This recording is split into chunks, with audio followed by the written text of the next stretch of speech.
tentang yang namanya gagasan pokok.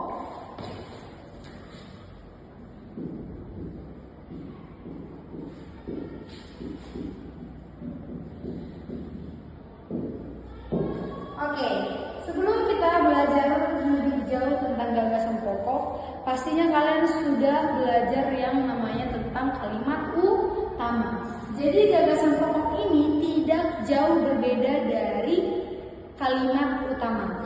Gagasan pokok adalah, pengertian dari gagasan pokok adalah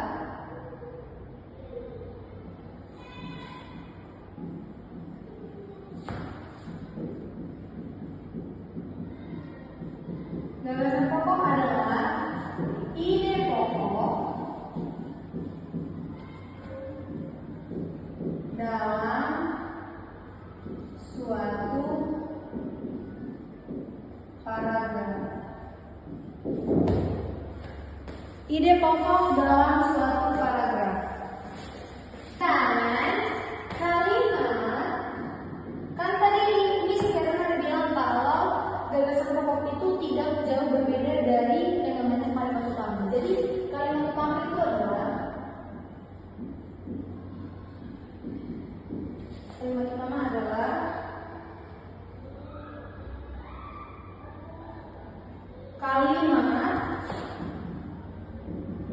kalimat yang mengandung gagasan pokok.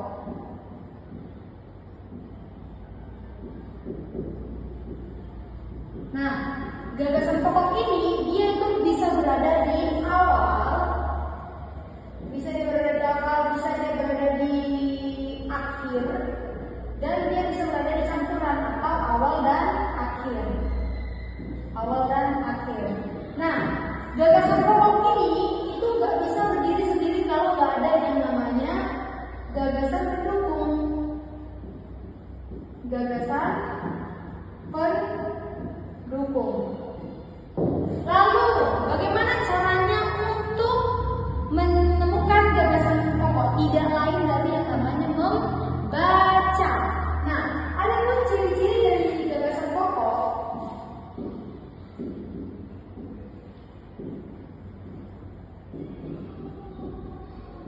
Yang pertama, merupakan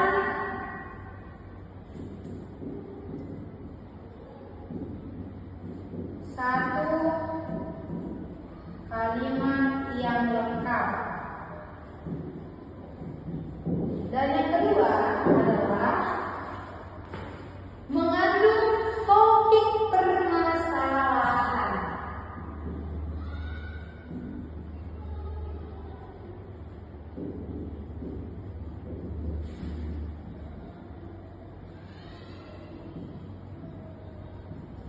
Oke, mengandung topik permasalahan. Jadi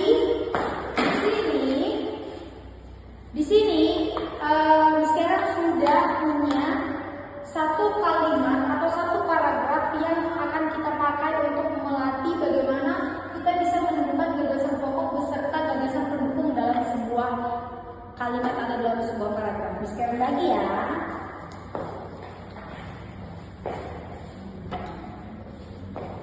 Nah, jadi sekarang akan membagi kelompok ini menjadi kelompok 1, kelompok di tengah menjadi kelompok 2, dan kelompok ini menjadi kelompok 3.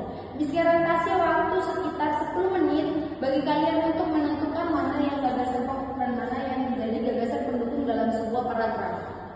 Oke, jadi di sini kita akan bahas apa gagasan pokok dan gagasan utama dari gagasan pokok dan gagasan pendukung dari kalimat yang ada dari paragraf yang ada di kertas ini ya.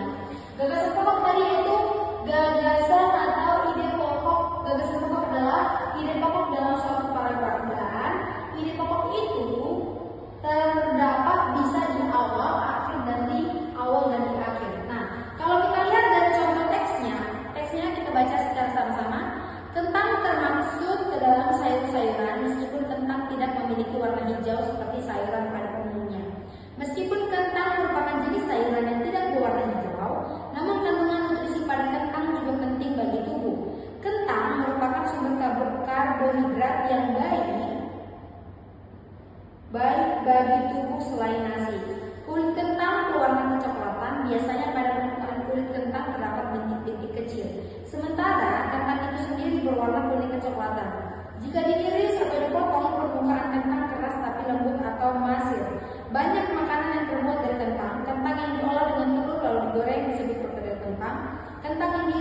digoreng disebut kentang goreng, kentang yang diiris lembut kemudian dimasak dengan cabai merah dan gula disebut balado kentang.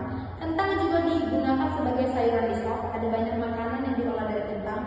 Jika memakannya selain kenyang juga memberikan rasa yang lezat di lidah. Oke. Menurut kalian ini mana yang menjadi gagasan pokoknya?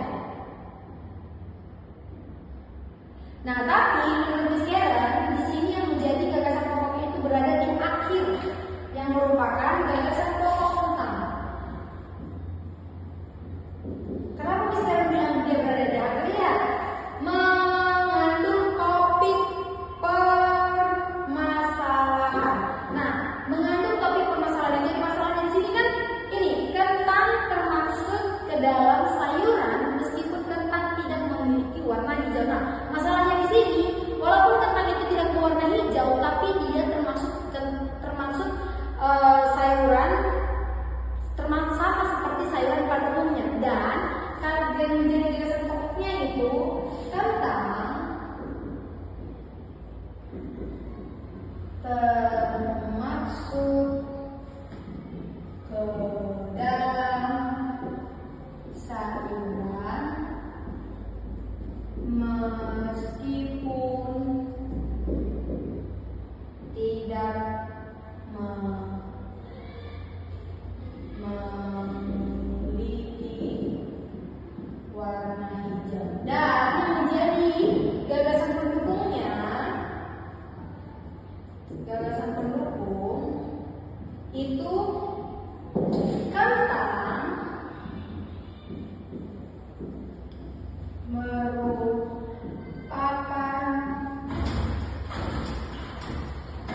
karbohidrat. Oke, inilah materi kita tentang gagasan pokok dan gagasan pendukung. Nanti Ibu kasih Miss Karen kasih homework dikerjakan dan dikumpulkan pada minggu